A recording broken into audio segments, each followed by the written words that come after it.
Judgment Day is here. The bracket will be filled. No more data points to add. No more repentance will be considered.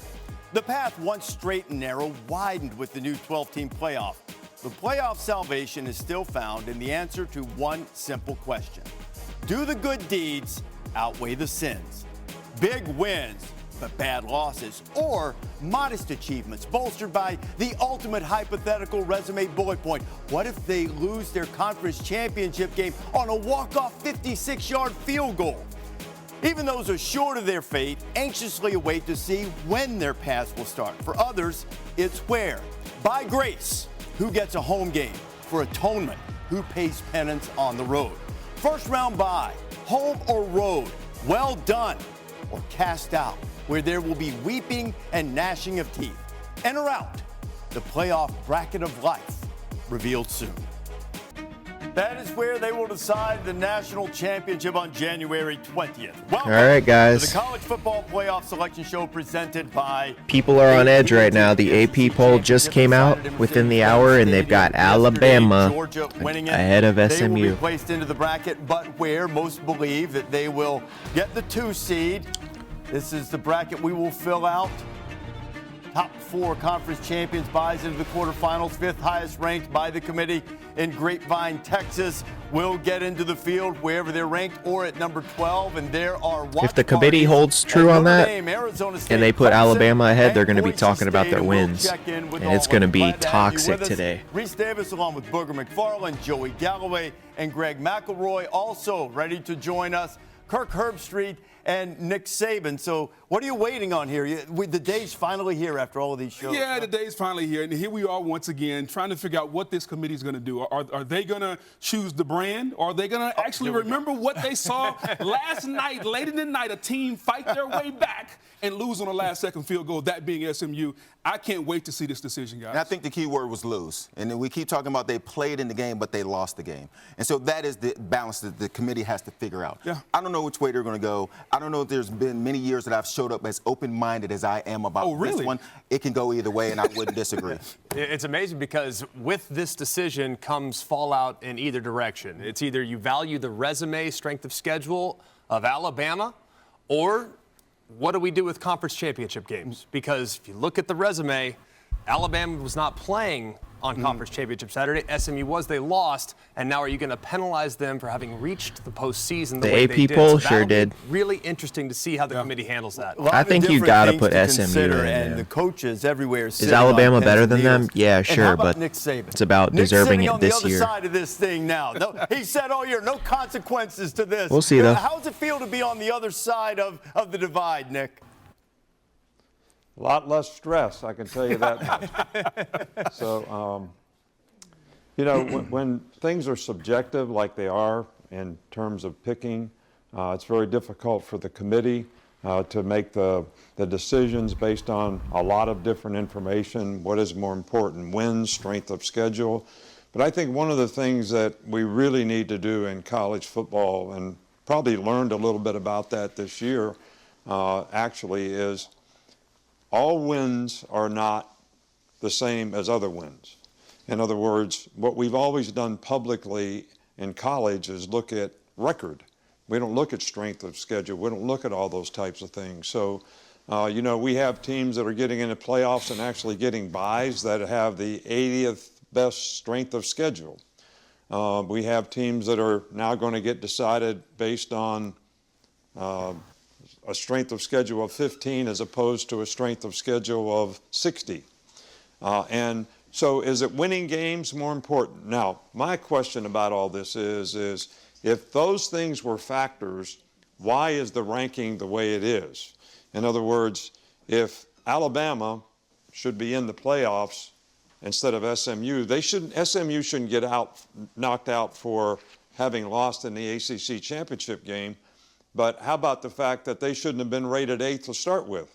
They should have had to play their way into the championship because whether it's South Carolina, Ole Miss, Miami, whoever it is, if they had a better strength of schedule, if that's the determining factor, not wins, then they should have played their way into the championship by having to win. I think in the Saban's ACC position championship previously game, is he not said get penalized for having played in it and lost. in the 12-team playoff he wants no conferences at the top. He We just will wants see 1 the through bracket 12. unveiled when everybody else does.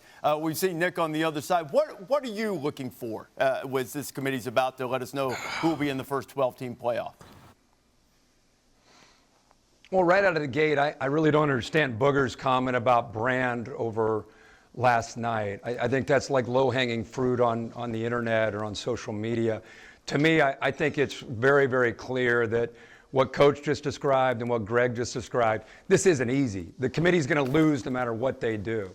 You know, you look at SMU, they make it to their conference championship game. They lose on a last-second field goal. They don't have any wins against anybody in the top 25. And then you have Bama with the strength of schedule, but they have a very, very disappointing, almost embarrassing loss late in the year when they're a 3-touchdown favorite against Oklahoma. So there's really no right answer. Normally, I would err on the side with what Coach Saban is saying. Alabama has 3 wins over teams that are currently in the top 25. They do. Usually that should matter, but that loss, for me, I called the game in Norman. It's not a great Oklahoma team. And Alabama didn't just lose that game. They got embarrassed. And I'm guessing that could potentially be an anchor for them that could be tough to overcome. And I wouldn't be surprised if the committee honored SMU because of that loss in Norman late in the year. Book, you want to respond to that? Yeah, and to your point, Kurt, just bringing a little levity to the situation, you're right. It was maybe a little low-hanging fruit, but at the end of the day, we're having a little fun up here. I differ with you a little bit when we talk about Alabama and that strength of record and all of that.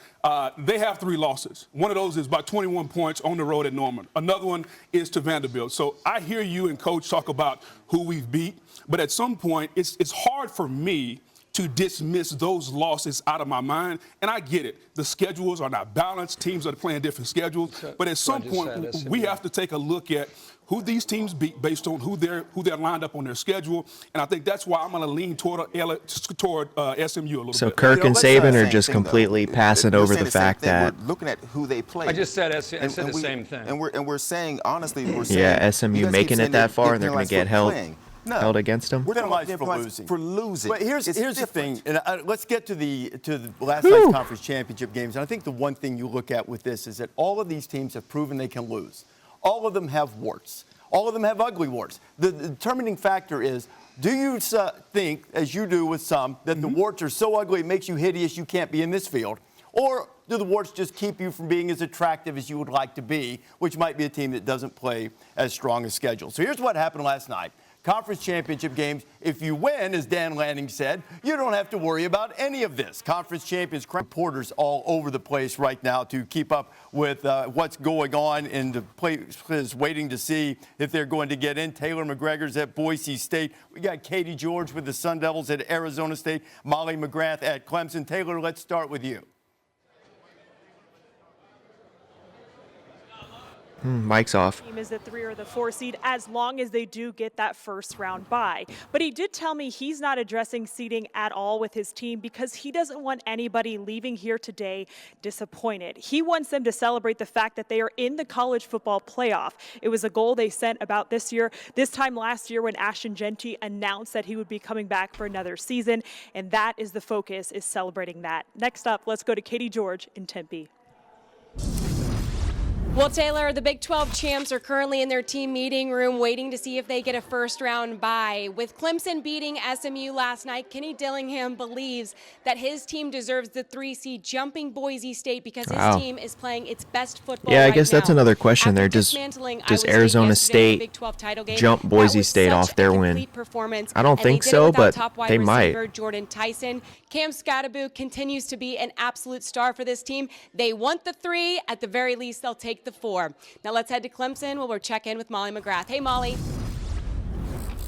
Hey, Katie. Well, Clemson's pizza watch party has begun as players dig into 225 boxes of pizza, and you can feel the excitement and anticipation in this room. And Clemson truly believes that they should be considered for a first-round bye. And their head coach Dabo Swinney made it clear last night the ACC should be a multi-bid league. They went 8-1 in league play, and frankly, they could use the time off. Their 1,000-yard rusher Phil Maffa still dealing with the shoulder injury, and they need him healthy if they want to make a run deep into the playoffs. playoff. Reese? I'm pretty sure Clemson's going to be 12. Molly, we'll so find out if that might be a bridge too far for Clemson and having one path in and winning the conference championship. But to their credit, they did it. Now, the final spot almost certainly comes down to Alabama SMU. If you happen to have not seen our show on Tuesday night, you might be thinking, well, why not Miami? Why not Ole Miss? Why not South Carolina? And those are all fair and valid points. But the selection committee chair, Ward Manuel, who we will talk to later in the show, told us that those teams that did not play on if you're one of those committee members and you want Alabama in, their order relative to just don't even talk about SMU making the championship game. Just say they have the better wins, harder strength of schedule. How far will SMU drop? So that basically puts Alabama and SMU on the bubble. But does SMU deserve it more than Bama this year? Yeah, Tide in Tuscaloosa. probably. Waiting to see if this move for SMU into the ACC results in a spot in the college football playoff. So if Bama gets in, though, that'll give you 4 SEC teams, along with the 4 Big Ten teams and only 1 ACC team. Just a couple minutes ago, it's probably what's going to happen. Recognize that when you stumble in the regular season, that's going to make a day like today a little bit more stressful. But he also recognizes what it is to play in the SEC and the fact that you're playing championship caliber football throughout the course of the season. You're talking about an Alabama team that has faced Georgia, Tennessee, South Carolina, Missouri, all college football playoff top 25 teams, adding that there's some conference championships that are facing their first championship level of football in that title game just last night. He also talked about 3 teams out of the SEC making the final 12 college football playoff teams and whether or not that's an accurate representation of just how strong the Southeastern Conference is this year when you look at some of the other teams on the outside looking in. They'll have their team banquet coming up later tonight. That will be the first time that Coach DeBoer talks to his team no matter what happens. He told me that he's excited to see this group later on today. Now let's send things over to Quint, who's at SMU. Quint. Thanks, Alyssa. I feel like I'm on the set of Survivor, Highland Park, Texas version, because last night the Mustangs lost their immunity challenge to Clemson in the ACC championship game, and now they've got to sweat and sit out the tribal council. It was a long night. The team didn't get back here to Texas until 4:30 this morning. Coach sent the players on their way. There will be no watch party, and that's a residual of what happened last year at Florida State. The negative social media images of the Florida State watch party kind of scaring these teams away from doing that. So they'll control all the images as the players will watch this show from their various homes. Coach Rhett Lashley is in the building. We hope to speak to him later today. And Mustang team and fans and players all hopeful that their second half surge last night showed America their true quality. It's an 11-win team with no top 25 wins. Reese? And Quinn, if you want to continue that analogy, I guess they formed an alliance with the ACC, one in which the ACC is not paying the media revenue, so SMU raised their own money and said, how about if we just go get some of that playoff money? How about if we do some of that for you in there as they try to be the second ACC team in? You know the most. All right, do we get the rankings or not? It's almost 12:30. Zach Feldman in graphics. He knows the answer to who's in the bracket and who's not. The College Football Playoff Selection Show is presented by AT&T. Connecting changes everything. And in part by Mercedes-Benz. Welcome back to the College Football Playoff Selection Show, presented by AT&T. The dawn of a new era, 12-team playoff, and here is the College Football Playoff National Championship Trophy presented by Dr. Pepper. We took the field, we tripled it. This is how the 12-team playoff will work one more time, just to go through the basics. 5 highest-ranked conference champions are automatically included into the field. Of those 5 conference champions, it will be joined by the 7 highest-ranked teams. The 4 highest-ranked conference champions get first-round byes, placed into quarterfinals at traditional bowl sites. The 5th highest-ranked conference champion will either be seeded where they are ranked, or if they are below 12, they will be seeded 12th.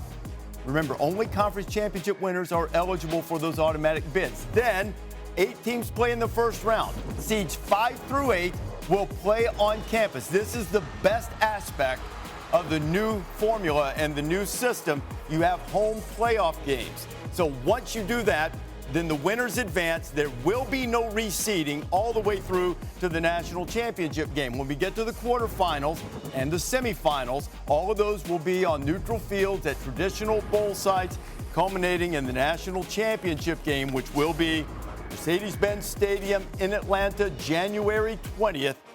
The winner will be crowned for the first ever 12-team college football playoff. So again, we don't know the answers. The committee unveils them. We see them when you do.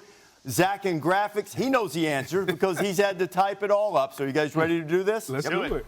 For the first time, the 11th year of a playoff, the first year of a 12-team playoff, the number one seed, and I don't think there's a lot of drama here. There is one team that is undefeated in college football, and the number one seed, the Oregon Ducks, champions of the Big Ten, 13-0.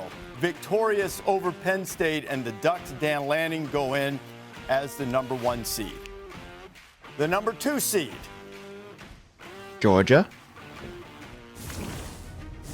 Also as expected, champions of the SEC, the Georgia Bulldogs. Find out about Carson And Beck, I think who was Boise hurt. Their State backup will be Gunnar 3. Stockton led them to victory in overtime against Texas yesterday to claim the SEC and get second seed and the second bye into the quarterfinals. Now, there are only 2 more byes left, and a conference champion has to claim each of those 2 byes, and there are 3 candidates. Here are the resumes. Boise State. Yeah, I think it'll be in this order. Arizona State from the Big 12.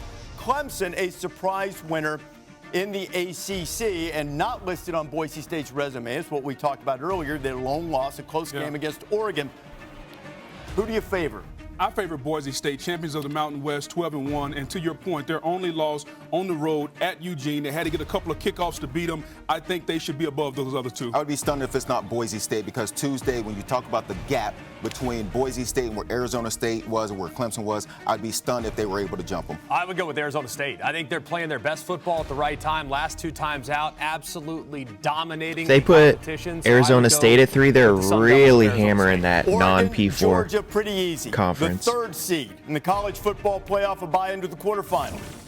Okay. Goes to Boise State. Strength of schedule overall in the 80s, right around 80, but Spencer Danielson's team, watch party there. Ashton Genty, Heisman Trophy candidate. And Boise State, for years, they were the team that built their brand. They got in to those New Year's Six Bowls. They tried to slay the Giants. This is different. Now they're playing and competing for a national championship. Win, and they can take home the biggest prize. Now, one more bye in the quarterfinals remains. It will go to a conference champion, and we're down to Arizona State or Clemson. Who has the final bye? It's wow. Arizona State. Nah, just kidding. So Arizona I think Clemson State will be gets 12 the and probably bye. play Texas. What a job Kenny Dillingham, the former Oregon offensive coordinator. Look at the potential in the semifinals of Oregon against Arizona State, and the Sun Devils celebrating a remarkable turnaround. Picked to finish dead last in the Big 12. Instead, they not only make the playoff, they get a bye into the quarterfinals. And we'll tell you where these bowl games will be. You can probably figure it out, but we'll tell you where the bowl games are a little bit later on. And that's what the quarterfinals will be, bowl games. Just a tremendous reward for So it's winning what, a Fiesta conference Bowl, championship, too. Rose Bowl, Highlighting the opportunity to avoid the first round, make it to the second Cotton round Bowl, automatically, and or get no, that I don't first remember. round bye. But I do want to point out Georgia's going to something. the Sugar Bowl. Conference championships have been rewarded, but what you have is number 1 and number 2 in the rankings with a bye, but you also have number 9 and number 12. So they're viewed by the committee as the 9th and 12th best teams, but instead, they're placed into the quarterfinals with a bye under this system. I think we have all said and pointed out, I hope this is a one-year deal. Yeah. After this, just seed the field. Yeah. You know, you don't get the bye just by winning the conference. So there is one more automatic bid to go into this 12-team bracket. It will be Clemson. So let's see where Clemson is. Clemson. So that spot still there is going to be ranked Bama 16th. SMU. So the 16th ranked team in the country is seeded 12th. They get the lowest seed possible in the field. Yeah, and I don't think it matters to Clemson right now. Just a few weeks ago, they weren't in this thing, and now they are. And I think they come in this thing excited to just be in. Doesn't matter where they go, doesn't matter what they're seeded, they're in the top 12. So those are the teams who qualified by winning conference championships automatically into the 12-team bracket. Now from here, we have to fill out the rest of the bracket. And remember, the teams seeded 5 through 8, wherever they are ranked, 5 through 8, gets a home game. So the 5th seed, who will play Clemson in the bracket and play them at home, is the Texas Longhorns. Texas and Clemson in a first-round game in Austin. Winner gets Arizona State, and I would imagine that everybody would take that path right now. That is a very coveted seed, that 5 seed, the opportunity to play the weakest team in the field, and then now up against a Big 12 team in the second round after the first round bye. And the committee had Texas ahead of Penn State. Yep, Texas will be favored in both, that's for sure. Weekend. So, tough game, hard-fought game, losing in overtime. They stay in front of the 2 teams they were likely being measured against. And here's a situation where the committee is valuing those 2 losses against Georgia, because if you look at Texas's best 2 wins against A&M and against Vanderbilt, so they're valuing those close losses. And as we continue on with an SEC versus ACC motif throughout this reveal, Clemson 0-2 against SEC teams, blown out by Georgia, lost to South Carolina, who is not going to be in the field. So Texas has a home game. They're the 5 seed, number 3 in the country according to the rankings. Who has the 6 seed? Penn State. So Happy Valley will host a first-round playoff game after James Franklin's team came up a little bit short against Oregon in the Big Ten. So Bama's going to go to Penn State. Not an objectionable path for Penn State. We'll see who they play, but then the Boise State foe in the quarterfinal, no disrespect to Boise, think you take that probably. Yeah, if you're looking at Penn State, again, you're valuing losses for Penn State. Yes. You look at their resume and who they beat, not great, but they did play Ohio State. They did play Oregon, lost both those games. Those are the 2 losses. They come in as a 6 seed. I'm not arguing it, but there will be people out there saying, who are those 11 wins against? Okay, so you have 1 home game at Texas. You have 1 home game at Penn State. The 7th seed in the college football playoff. Should be, what, Notre Dame, yeah? The Fighting Irish of Notre Dame. And on a chilly afternoon or evening in December, beneath the Golden Dome in the shadow of Touchdown Jesus, the Word of Life mural. Oh, look, they're in stormtrooper gear. They're going to win right into the snow. If it snows in South Bend, you won't be able to see them. Where's the pizza at? What is this? Marcus Freeman, what a job they I believe our 8-9 seed game there should be Tennessee at Ohio State. So we got some really nice games here. One more home game left. And one thing I'm going to ask Ward Manuel shortly when he joins us, how much consideration went into this? Because let's be honest, there's not a sliver of difference between whoever's going to be seeded 8 and 9, but one of them is going to get to play at home in the first round. The 8 seed final home game belongs to Ohio State. Coming off a disappointment the last time they set foot on the shoe, but the Buckeyes will be at home, and they will have that weather advantage, Kirk, as Ryan Day and the Bucs will try to bounce back from the disappointment against Michigan. After the way the Ohio State season ended against Michigan, I don't know if it would have been better for Ohio State to go on the road to get away from their home crowd that'll be booing after their third down, not converting, and the punter comes out booing Ryan Day. They'll have to rally and have a good start to that game, or it could turn sideways with the home crowd, in my opinion. Ohio State's going to be at home, and if the Buckeyes can, yeah, that's going to be real interesting. Got the opportunity for the rematch against Oregon in what was just a great game in the regular season in Eugene. But as Kirk rightly pointed out, the Buckeyes have some things to overcome given the way their season ended. So those are the teams that will be playing at home. Who has to go on the road and face Ohio State as the 9 seed? The Tennessee Volunteers. And Big Orange really hoping that they were going to get a home game. Yeah, I was going to say that game should be at Neyland, but whatever, it's fine. They didn't get a home game. I wouldn't be disappointed seeing the way that Ohio State hasn't stopped the run. We know that Tennessee's going to run the football with Dylan Sampson. So all things being equal, if you're Josh Heupel, you got to feel pretty good about going to Columbus. Yeah, I think if you're Tennessee, you probably like the opportunity. You like the matchup. Every team you play is going to be tough. But the one area that Ohio State has struggled with is along their own offensive line. What is the best part of Tennessee's team? Their defensive front. So I think that matchup will be fascinating to see if Ohio State's O-line can solidify here before this first-round game. Kirk? Reese, I think it's interesting to look at that next game, right? The winner of that game, we were talking earlier about Texas and Clemson playing Arizona State, that being potentially a coveted position. We talked about that all year, that 5-hole.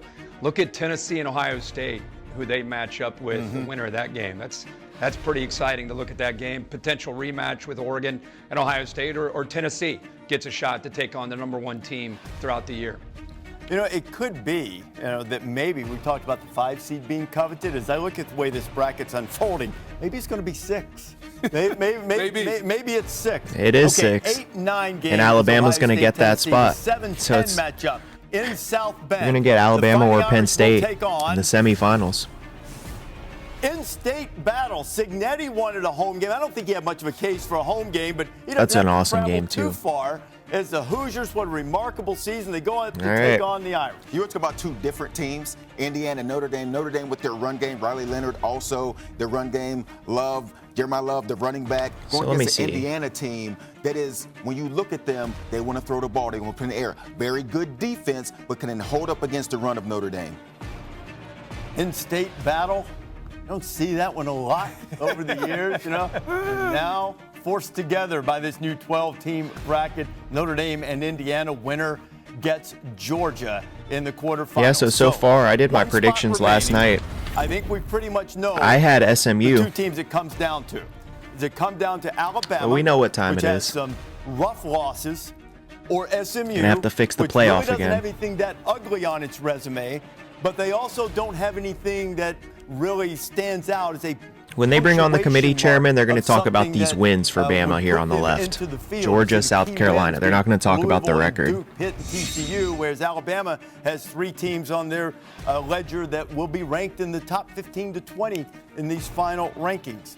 And I think the biggest gap right there is the key wins, and I think that's what Coach Saban was talking about. When you look at the key wins for Alabama versus the key wins for SMU, being Louisville, Duke, Pitt, TCU, I mean, there is a mile apart in having to go through those schedules. I know that I'm dragging this up. I want to say. And so if you also look to the Big Ten and the SEC are the two biggest whatever conferences. The Big Ten's got 4 teams in.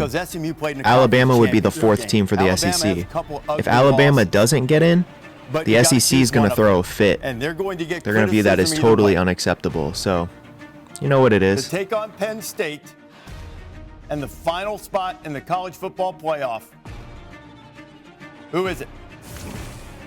Wow. The SMU Mustangs hold on to that Thank final God. spot and edge out Alabama. So it Wow. will be SMU and Penn State as the ACC. I did not think they would have the nuts to do that. In terms of seeding, and they get the last at-large spot.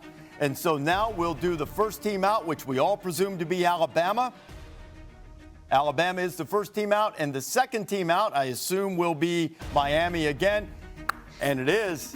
So Miami and Alabama come up just short. SMU hangs on and gets the spot. Wow, the committee just saved Nick, face. What's your reaction? Now, Nick has talked about this all year on College Game Day, that who you play has to matter, has to be important. Whether that's and now the talking about SEC, Alabama or 3 anybody teams else in, they're going to college throw a football. fit If you want over to this. incentivize scheduling, then you have to take that into consideration. Well, what's your reaction, Nick, to seeing the decision the committee made with that final spot?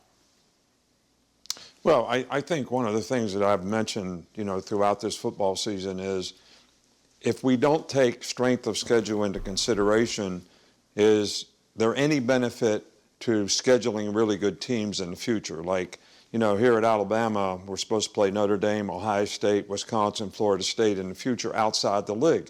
Well, those are great games for fans to see, and that's what I think we should be doing. In college football, right, it's but creating more good de-incentivizes scheduling them because if you people are lose, it gets interested in. held against you, blah, blah, blah, But we know. do you enhance people wanting to do that, where what's the athletic director going to do? He may go cancel all those games now, knowing that the SEC is tough enough. But at the same time, We'll see. I do Alabama think plays the Florida best State week teams 1 are in next the year. Everyone be playoff, on the which I lookout think for that is game to most get important. canceled because of this. And no coach should have any complaint I don't think so. about what his circumstance is relative to getting in the playoffs or out of the playoffs, because they all controlled their own destiny and they all had opportunities and they had some flaws and bad losses that contributed to their circumstance. So this could be a learning lesson for each and every team and every individual on those teams. Yeah, the committee coach was in a tough spot, and I think it had everything to do with what happened late in the year to Alabama. I think we all look at Alabama's resume. We applaud the effort and what they did against top 25 teams, but I think the loss to Vanderbilt and then, of course, the loss at Oklahoma ultimately had to do them in. Because if you put the resumes side by side with SMU and Alabama and what they had to go through the gauntlet in that SEC, it gives them an advantage. But they lost that game, and the way they lost that game had to matter. And I think, I'm guessing, that the committee had to look at that. And SMU was a team that was ahead of Alabama by, 3 spots last week going into this bonus We should also round, mention where Alabama Saban's didn't have argument to there play that about extra data scheduling point, tough non-conference and games. They on a didn't lose a last-second field non-conference goal game this year. After really doing a great job, Greg, of fighting back to get into the game. And the committee recognizes that and honors that. And so here we go. We got the field. Some great matchups, first ever. They lost to 12-team Tennessee, playoff, Vandy, and first Oklahoma. round That's on not Florida college State, campuses. Ohio It's gonna be State, or. Nick? Yeah, well, when you look at this thing as a whole, I'm hopeful that we learn from this first time around. I think there's a lot of learning opportunities. Yeah, I'm fine if we keep the auto bids for these conference champions, but not 1 through 4. Like Arizona State should be 11, not 4. But then look at the path based on who gets a first round bye and what is your path to get to the championship game. In every other tournament venue, the top 4 teams end up getting the top 4 positions to get a bye. And because of what they earn throughout the course of the year relative to their schedule, who they beat and how they're ranked, they would have the best opportunity to get to the championship game. And as we pointed out already, that's not necessarily true. The 5th seed has the best chance to get to the championship from a path standpoint. That doesn't mean they're going to get there.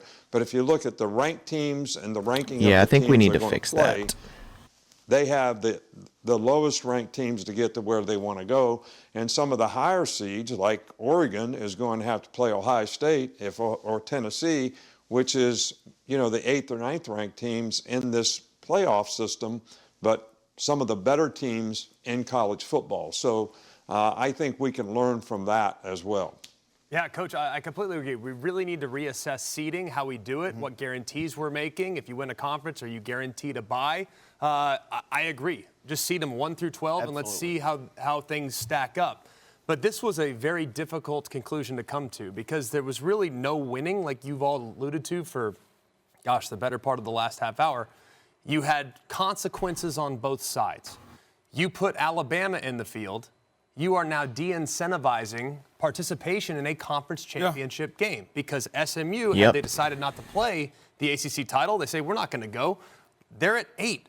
What are you going to do, drop them out? So you are de-incentivizing the conference championship game, or you're going to de-incentivize, which has already been de-incentivized or devalued by the expanded playoff. So you're going to just basically nuke the conference championship game. For the committee, they went with what they thought was the most justifiable outcome. Yeah, I think they did the right thing. It's hard to push back on it, but I do think moving forward, with where we're at with bloated conferences, with 18-team, 17-team, 16-team conferences, where not all conference schedules are created equal, we need to put a heavier weight on strength of schedule because Indiana's schedule is not comparable to that of Ohio State's schedule, and they're playing in the same league. So we need to assess that, put more weight on that, and hopefully that'll give us a better outcome in the future for some of these teams. That's a good point because there's so many, there's 16 or 18 Big Ten teams. Where I was on that stand. stance. What it's incentivizing. So you end up with like wild schedule variants, even though they're in the same conference. And part of what Coach Saban is saying, part of what you understand, and you understand probably better than the rest of us, it is hard to quantify what it means to go through the gauntlet of the SEC. And when you have to play back-to-back teams, South Carolina, Tennessee, Missouri, LSU, all ranked teams. That's what Alabama had to do. That is a tough situation and tough to understand for people on the outside looking into that. And so it becomes difficult to put a value on that when we're looking at these teams. It is difficult to put a value on what it's like to play Georgia and then play Vandy after that, if Vandy comes to play, because you just now played Georgia. And for people who are sitting at home, people who are sitting in the committee room, people who are just watching this, it's hard to put something on that and say that in itself deserves some value. And that's always been the case, not just now. That has always been the case. When I played in the Big Ten, if I looked at the SEC, I'm thinking, hey, we're better than them. We're not. We just can't put a value on what that means to go through those kind of ranked games and then compare it to an SMU team or an Indiana team who didn't have to play Oregon or Penn State in a season. They just had to play Ohio State. That's tough to put a value on. It's tough to put a value on, but to your point, it's always been that way. These conferences have never been balanced. And they're just now more unbalanced now that you have 16, 18 teams in them. But here's the thing, guys. After the last few years, I think they got it right. Based on the criteria that we have to deal with this year. Are you saying they didn't get it right before? We're not going back. I'm just telling you right now, based on the criteria that we have to deal with this year, I think they got it right. I think when you look at some of the things that the coaches have said, especially Lane, about rewarding or penalizing a team for playing in a conference championship game, you don't want to do that. And I'm glad they didn't do that to SMU. And so you keep saying playing. They played. They lost. But see, here's the thing. Here's the thing I think. You have to be good enough to make it that far, Joey. That's the point. We know Bama's better than them, would be favored against them if they played. Same as some of the other ones. You mentioned but if that's what we're doing, then you can just do the play. You can make the playoff in August just on who the most talented teams are. So you got to earn it. You don't know Indiana's going to be great. He's just pretending. But you have to evaluate it for what it is. And if a team does find itself taking an easier path or having been handed an easier path, that has to be given the proper Good for consideration. SMU, though, right? They get to go play at Happy Valley now. The committee values this. Where the difference in judgment, Nick, comes into how much value. Did you give the weight? In most cases, all of us look at, did you give the weight that I would have given it as you look at this? Yeah, but my point earlier was that if SMU was 8 and they played in the conference championship game and they lost by 3 points, they shouldn't be penalized for that necessarily. But my question about all the he's saying they shouldn't have even been at 8. 15th strength of schedule versus 60th strength of schedule. He's basically saying they should never have been ahead of Bama in the first place. All right, so maybe they're ranked 12th, and if they win the game, they get in. If they lose the game, Clemson gets in. All right, so but it wasn't that way. So now it looks like they have to get penalized. But if it was done based on strength of schedule to start with, that wouldn't have been the case. So I really, think that playing in this conference, and I played in this conference for over 20 years, and when you have to go play Tennessee, then you got to go play LSU, all right, then that team that you play next, you may be more vulnerable to. And you have to have a very mature, competitive team that has a lot of depth to be able to play through all these circumstances, and it's very, very difficult. And to not take into consideration when you don't beat one top 25 team, not one top 25 team, and you went through your whole season and never had to, Indiana didn't do that, SMU really didn't do that, so it makes a huge difference. I mean, the Pittsburgh Steelers got beat by the Cleveland Browns. I mean, damn. I mean, we don't sit around and say that should knock them out of the playoffs. They still can play their way into the playoffs by beating other good teams. So that's my point. That's the only one I got. You guys go with it. I think Coach Saban makes a great point, which is why you have to watch the games and look at the games. You're right, Coach. These schedules are imbalanced, and you don't play a top 25 team. But if you don't do that, then you should beat the brakes off the teams you play. And you should watch these games and look how you perform against these teams that are inferior. And I think the committee did a really good job of looking at that because, again, we can look at all these schedules. Look at Texas's schedule, okay? They're valuing those 2 losses because their best 2 wins are A&M and Vanderbilt. And so if we want to talk about the schedules being imbalanced in the top 25 teams and look at the best wins and look at the best losses, it's always going to be imbalanced. That's why the committee has to sit there with the coaches on that committee and watch these games and pay attention to how these teams play. Which they do. Understood. But don't make it sound like they don't. And I hate when we do that. I hate when we make it sound like the committee is not sitting there watching the games the same as we are, and they have opinions the same as we do. They definitely are not get on this show, watching the games like we are. You guys should watch the games. They're looking at the numbers. That's what they do. They watch the games. I think they look at the numbers. Heather Dinich said they only watch the games together on conference championship weekend. A lot of us been watching all the games since week 0. I have all the respect in the world for the committee. And remember, half the committee's active ADs. To the conclusion that they came to. So I don't want anybody to think I'm being critical of the committee. I think they had a very difficult job. And they did a good job based on the circumstances that we have. But I do think we should make some adjustments to this in the future. And one of those things should be play more good games. In other words, instead of playing 8 SEC games, maybe we should play 10. Maybe we should play 10 ACC conference games. So then you have 4 really good teams in the ACC, and Clemson didn't play them, and SMU didn't play them. All right, so how do you evaluate that? So maybe if we played more games, that you'd have a better opportunity to play more good teams in your conference, which would make it clear for the committee. And, you know, how you get in for winning a conference championship, we've already talked about that. But I don't want anybody to think that I'm disrespecting the committee in any way, because I think they had a very difficult circumstance based on the system that we have. Kirk?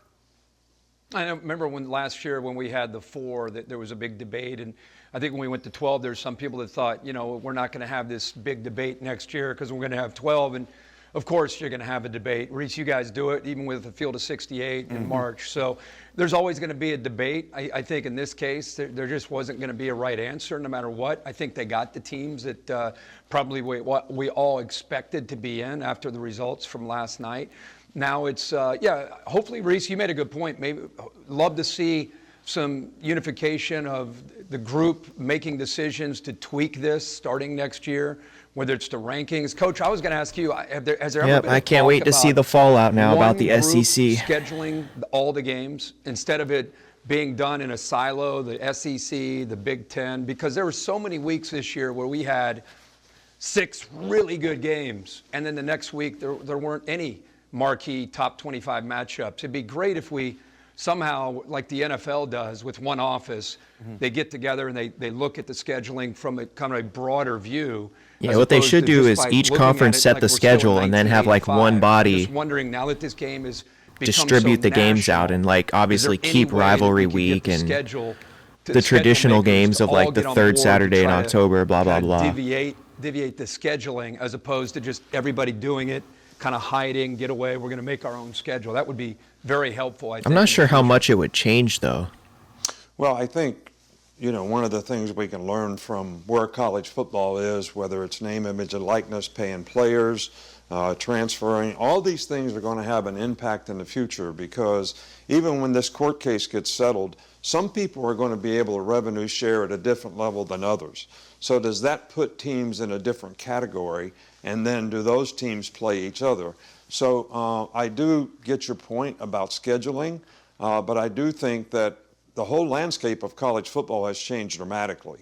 And, you know, it's great for the top teams, but it's going to minimize the impact for some of the other teams. Maybe 100 other teams in college football are not going to have the same opportunity that the top 30 have. And those top 30 may end up someplace in and of themselves playing each other.